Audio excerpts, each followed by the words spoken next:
You've planned ahead, you're going to do a Roth conversion. What are the strategies to optimize it, to maximize it, to make the most of that Roth conversion? I've got that and more coming up.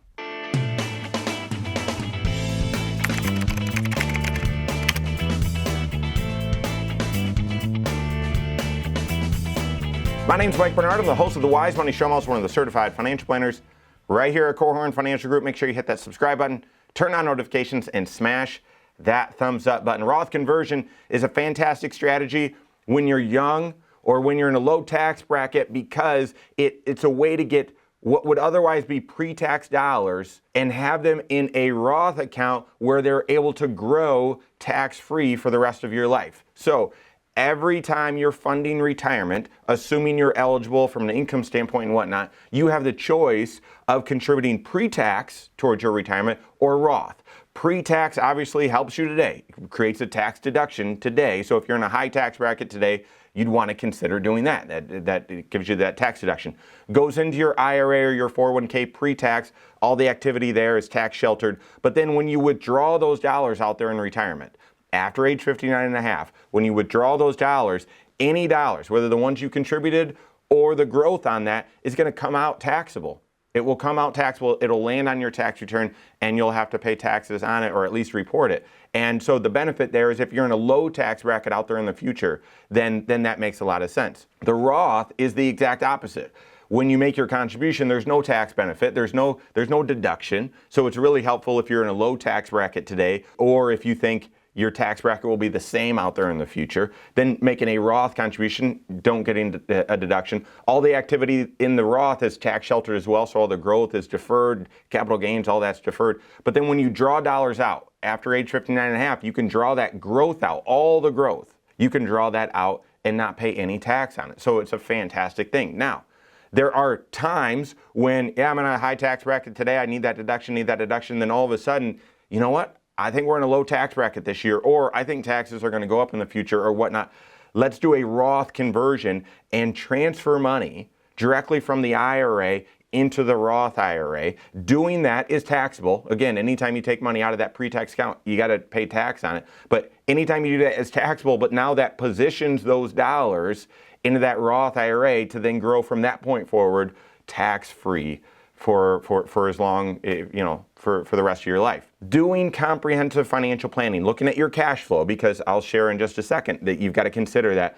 Your protection plan, certainly your tax plan, and looking out and doing a multi-year tax projection and tax forecast to determine whether that makes sense. Looking at your investment strategies, your retirement plan and estate plan, you've got to consider all of those when determining if you should do a Roth conversion and how much to do one. But say you've done that work with your CFP, and now's the time. This would make sense. It would make sense for you to do a Roth conversion.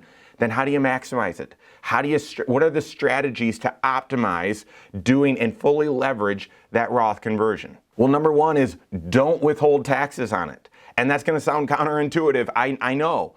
But don't withhold taxes on it, because the name of the game, the reason you're doing the Roth conversion is let's get as much money growing tax-free as possible. You're going to have to pay tax on whatever the converted amount is. So let's take 25 grand, for example. You convert 25 grand. You got to pay tax on 25 grand.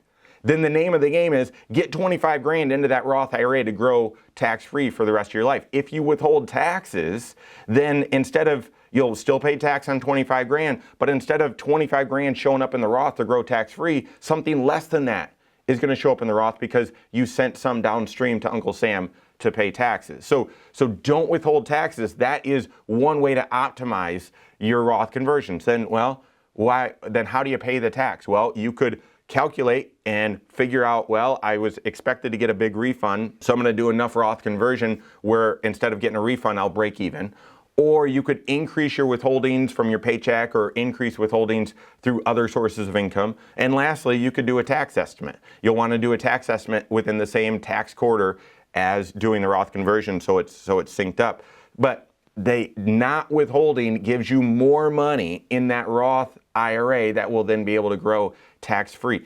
Plus, if you're younger than age 59 and a half, doing any withholdings on a Roth conversion is considered a distribution, and there's a 10% penalty as well. So strategy number one, to optimize a Roth conversion, don't withhold taxes, plan another way to cover the taxes. Strategy number two, to optimize your Roth conversion, invest in growth investments over there in that Roth IRA. Now, what I'm not saying is invest speculatively, and I'm also not saying only invest in, if you're looking at Morningstar style box, and that's pretty detailed. I only invest in growth, so it's got to be tech companies. No, I'm not saying that. I am saying invest in investment strategies or mutual funds, ETFs, stocks that have the potential for growth over the long term. Okay, so it wouldn't make sense, in my opinion, to do a Roth conversion and then, oh, well, interest rates right now are 5%, so we're going to hold that inside of the Roth. While that would be beneficial, well, certainly 5% is better than the interest rates they used to be, and they'll probably be again at some point in the future 1% or less. But the benefit, the reason you're doing the Roth conversion is for the tax-free growth. And if you do that conversion and then you hold the dollars in an investment that's not going to grow much, then the impact is going to be significantly less. I'm also not saying, well, do the Roth conversion, invest in growth, because I think in the short term the stock market might do great. In the short term, it's like a leaf in a hurricane. I have my own feelings and thoughts but that's more for managing my emotions in the short term. And so bracing myself or whatnot. But in the short term, it's impossible. It's impossible to consistently anticipate exactly where the stock market's going to go. And so even if you don't time it perfectly, investing in growth type investments inside of that Roth and riding through those for the long term, that will give you the most chance for growth.